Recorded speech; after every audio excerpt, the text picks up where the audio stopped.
David, a 5-3 win for the Edmonton Oilers in Game 4 here in Edmonton, and they now lead the series 3-1. Our coverage here on the fourth period brought to you by BitBuy. Use referral code TFP to receive up to $50 in free crypto while terms and conditions apply.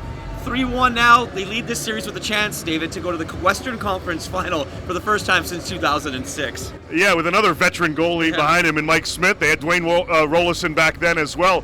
And this was a game that we anticipated a lot more from Calgary, quite frankly, coming into this game. Down 2-1 in the series. You want to go back home, even things up.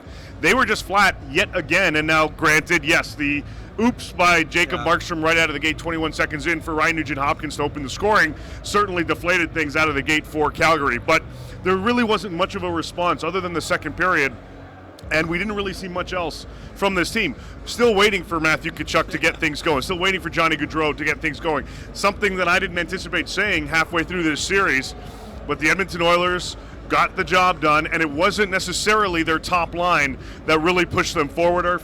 Ryan Nugent-Hopkins in the second line for the Edmonton Oilers played a big part in their win tonight. Well, that's what I was going to say. You know, yes, their top line guys got their points. Evander Kane, Connor McDavid, and Leon Draisaitl. Yep. But the Zach Hymans of the world and Ryan Nugent-Hopkins of the world, they're actually contributing now when they need it most. Yeah, absolutely. So it's a good thing when your secondary scoring is rolling for your club as well. So that certainly helps without question.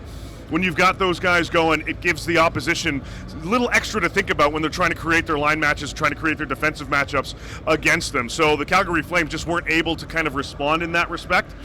Again, when you're down 1-0, 21 seconds into the game, it kind of changes the game plan a little bit. But I'm a little surprised, quite frankly, that we didn't see more adjustments early on from Daryl Sutter and the coaching staff for the Calgary Flames.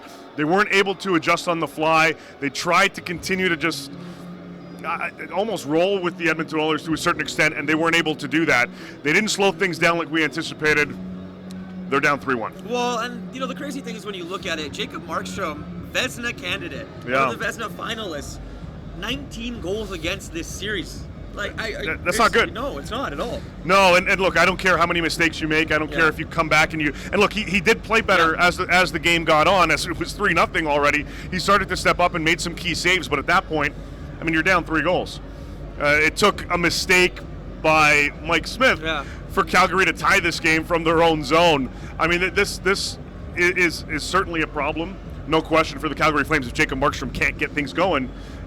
When your top guys aren't scoring and your goalie's struggling, well, you're in trouble. Well, you're down 3-1, you're going home, but you came back from being down 3-0 in the game. So if you're the Flames, what do you take from that? I mean, we don't know the status of Chris Tanev. You look like you'd be laboring basically the entire night. Yeah. And so we'll kind of see what happens there over the course of the next 2 days. Yeah, they had much needed day off tomorrow for him to kind of recover and get things going. He was, as you said, he was laboring. He was in a lot of pain on the bench almost every time he came off the ice. If you're Calgary, I mean, it's another story of too little, too late.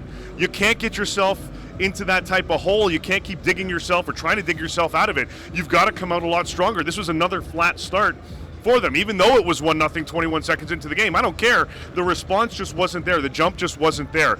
Expected more. We knew they would throw the bodies, but I believe the hits were pretty much even for both clubs. So from a physical perspective, Edmonton was able to match up with this. From Calgary's side of things going into Game 5, I mean, you have no choice. You've got to come out of the gate flying if you want to keep your season alive. Yeah, well, as you just mentioned, the Calgary Flames looking to keep their season alive on Thursday night. Meanwhile, the Edmonton Oilers are looking to book their ticket to the Western Conference Final, David.